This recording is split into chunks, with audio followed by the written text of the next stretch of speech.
എങ്ങനെയുണ്ടമ്മേ? Hello, രണ്ടൊന്നെ Dev കൊച്ചാ വെളുപ്പിന് എഴുന്നേറ്റ് 5:45 ആയപ്പോൾ എഴുന്നേറ്റു. എന്നിട്ട് ചപ്പാത്തി ഉണ്ടാക്കി കടലക്കറിയും വെച്ചു. എനിക്ക് 8:30 ആകുമ്പോൾ 8 മണിയാകുമ്പോൾ മരുന്ന് കഴിക്കാനുള്ള അതിന് രാവിലെ ഉണ്ടാക്കി അവൾ ചപ്പാത്തിയും കറിയും വെച്ച് അടുക്കളയിലെ കുറേ എല്ലാം പണി ഒതുക്കി. കുറേ നല്ല ഏതാണ്ടൊക്കെ ഉച്ചക്കത്തേനൊക്കെ വെച്ചിട്ടുണ്ട്.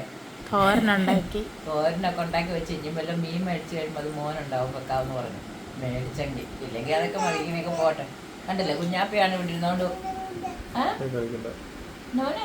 ഒന്ന് ഹായ് പറഞ്ഞേ. അച്ചമ്മയ്ക്ക് എടുക്കാൻ പറ്റാത്തതിന്റെ ദുഃഖത്തിലിരിക്കും.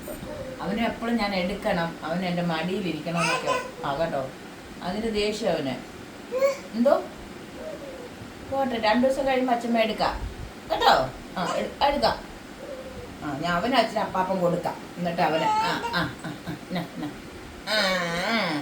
അതുകൊണ്ട് 2-3 ദിവസത്തേനൊക്കെ ശകലം മമ്മന്തരമൊക്കെ കാണും. നമുക്കത് കഴിഞ്ഞ് ശക്തിയായിട്ട് വരാം. എല്ലാവരും എനിക്ക് മെസ്സേജ് വിടുന്നുണ്ട്, എല്ലാവരും പറയുന്നുണ്ട്. ഫോൺ വിളിച്ചാൽ എടുക്കാൻ ചെറിയ ബുദ്ധിമുട്ടുള്ള എടുക്കാൻ 2 ദിവസം കഴിയുമ്പോൾ ഞാൻ എടുക്കാം. അധികം സംസാരിക്കാൻ പറ്റാത്ത ഇത് മാത്രം ഞാനങ്ങ് പറയുന്നതേ ഉള്ളൂ. പിന്നെ ഒരുപാട് മരുന്നുണ്ട്, ഗുളികയൊക്കെ ഒരുപാടുണ്ട്, എക്സസൈസ് ചെയ്യാനുണ്ട്. അതൊക്കെ കൊച്ച് രാവിലെ എക്സസൈസൊക്കെ ചെയ്യിച്ചു. അങ്ങനെയൊക്കെ നിൽക്കുന്നു. അതുകൊണ്ട് രാവിലെ നമുക്ക് ചപ്പാത്തിയും കടലക്കറിയാണ്. എന്തോ എന്നാ പിന്നെ കണ്ടോ, അവൻ ഇങ്ങനെയൊക്കെ നിൽക്കണം എപ്പോഴും എൻ്റെ അടുത്ത്. അതിലാണ് അവൻ്റെ അതെന്തോ അച്ഛമ്മയുടെ മോൻ എന്തോ